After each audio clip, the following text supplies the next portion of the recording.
여러분 안녕하세요. 디지털 논리회로 두 번째 시간입니다. 저번 시간에 우리 최소항과 최대항이라는 내용에 대해서 배웠는데요. 이 최소항은 논리곱의 합이랑 연관이 있고 최대항은 논리합의 곱이랑 연관이 있었다고 저번 시간에 알려드렸습니다. 그래서 저번 시간에 배운 최소항과 최대항을 토대로 논리곱의 합이랑 논리합의 곱과 어떤 연관이 있는지 이번 시간에 배워보도록 하겠습니다. 이번 시간 내용을 배우기 전에 저번 시간에 최소항, 최대항과 관련해서 선생님이 알려주지 않은 내용이 한 가지가 있는데요. 우리 최소항을 이렇게 표시를 한다고 했었는데 이거와 관련해서 최소항을 표시하는 기호가 한 가지 더 있습니다. 옆에 보면은 표시 기호라고 나와 있는 거 보이시죠? 여기에 소문자 M이 있고 뒤에 작게 숫자가 있는 거를 볼 수가 있습니다. 이 숫자는 뭘 의미하냐? 입력 변수를 보면은 A, B 두 가지가 있죠. A, B 두 가지의 수가 0, 0일 경우에 십진수로 바꾸면 얘는 0이 되고요. 마지막 1, 1은 십진수로 바꾸면 3이 됩니다. 그래서 이 뒤에 있는 숫자는 앞에 있는 변수들을 십진수로 바꾸었을 때의 수를 의미하는 수입니다. 그래서 변수가 세 가지일 때도 한번 보면요. 변수가 세 가지 111일 때는 최소항 표시기호에 7이라고 쓰여 있는 거 보이시죠? 그래서 이 뒤에 있는 이 숫자들은 무엇을 의미한다? 그쵸? 이 숫자들은 입력 변수들을 십진수로 바꿨을 때의 수를 의미한다 라고 생각을 하시면 되겠습니다. 그래서 최소항의 표시 기호는 이런 방식으로도 표시를 할 수도 있겠지만 표시 기호를 소문자 M과 숫자를 이용해서 표시를 한다 라고 알아두시면 되겠습니다. 최대항도 마찬가지로 이렇게 항 표시를 하는 것도 있지만 옆에 보시면 표시 기호로 표시하고 있는 거 보이시죠? 최소항은 소문자 M으로 표시를 했지만 최대항은 여기 보면 어떤 걸로 표시되어 있죠? 그쵸? 대문자 M과 숫자로 이루어져 있습니다. 그래서 이 숫자는 무엇을 의미할까요? 그쵸? 최소항에서의 표시 기호와 마찬가지로 이 입력 변수들, 각각에 해당하는 입력 변수들 숫자를 십진수로 바꾼 수에 해당한다 라고 보시면 되겠습니다. 그래서 3변수일 때를 한번 보면은 100이라는 수는 십진수로 바꿨을 때 어떤 수가 되죠? 그쵸? 4가 됩니다. 그래서 표시기호를 보면은 대문자 M과 숫자 4 이렇게 쓰여 있는 거를 볼 수가 있겠습니다.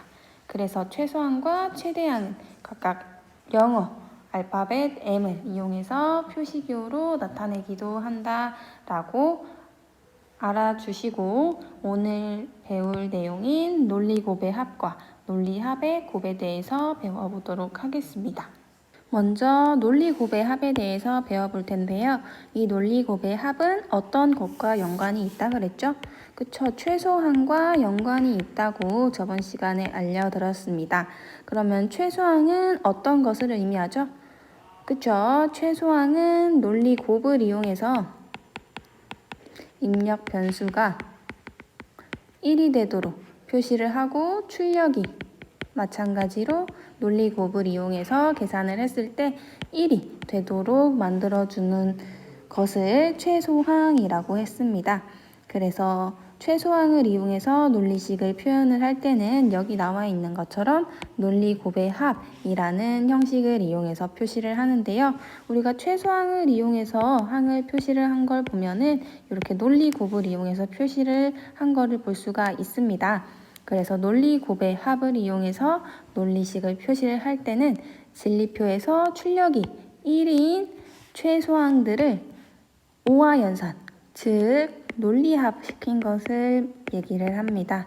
그래서 논리곱의 합으로 논리식을 표현을 할 때는 출력이 1인, 진리표에서 출력이 1인 최소항들을 뭐로 묶는다? 그쵸, 5와 연산, 논리합으로 묶는다 라고 논리식을 표현을 하는 게 바로 논리곱의 합 형식으로 표현을 한다 라는 것으로 볼 수가 있겠습니다.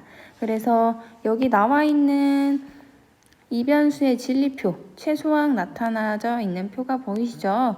여기서 이변수일 때는 총 4가지 경우가 있는데요. 00, 01, 10, 11. 이 각각의 경우의 출력을 보면은 0011이라고 표시가 되어 있습니다.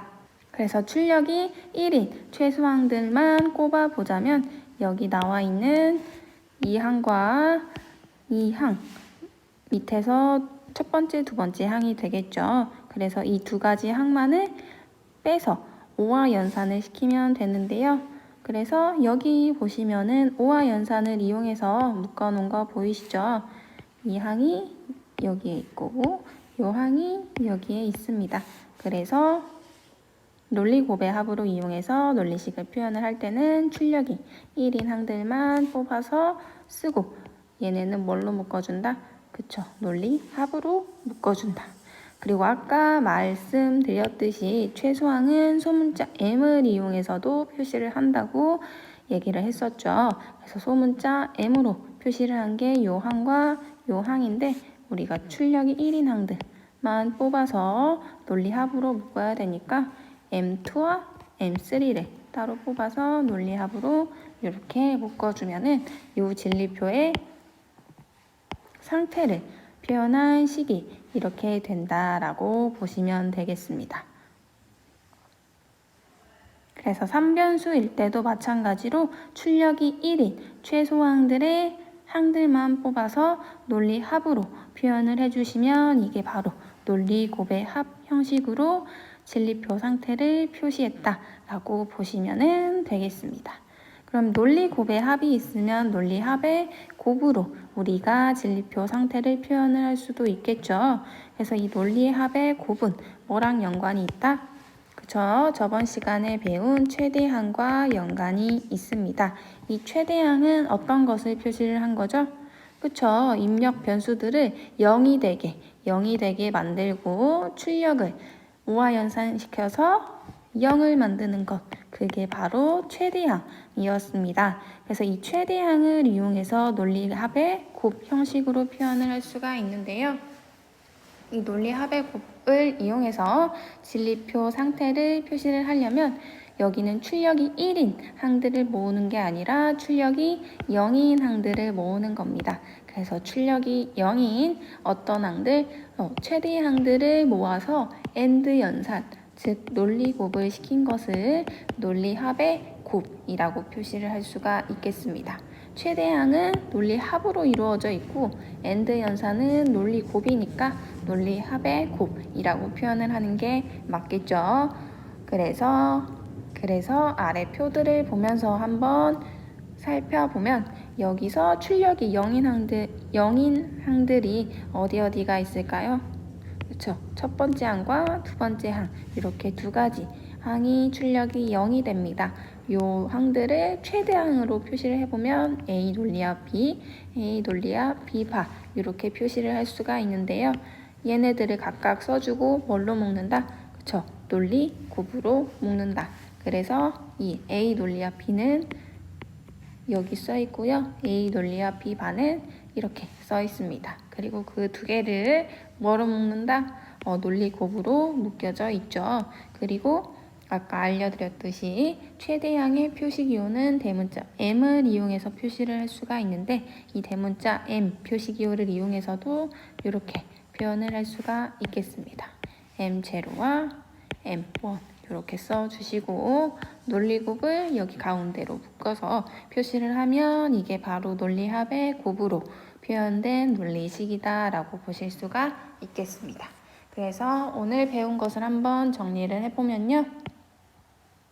논리곱의 합은 최소항과 연관이 있고 최소항은 뭐로 묶여있다? 그쵸? 논리곱으로 묶여있다. 이 논리곱으로 묶인 최소항들을 5와 연산, 논리합시켜서 만든 게 논리곱의 합으로 논리식을 표현을 한 것이다 라고 보시면 되고요. 이 논리곱의 합으로 표현을 할 때는 출력인 1인 최소항들을 5와 연산해서 표시를 한 것이고 논리합의 곱은 최대항을 이용해서 논리식을 표현을 한 건데 출력이 0인 최대항들을 묶어서 뭘 시킨 것이다? 그쵸? AND 연산을 시킨 것이다 라고 보시고 다음 시간까지 이 내용을 잘 알고 오시면은 논리식을 표현을 할 때 이러한 내용을 이용해서 표시를 하는구나 라고 알아두시면 좋겠습니다. 그래서 이 사항을 꼭 기억을 해두시고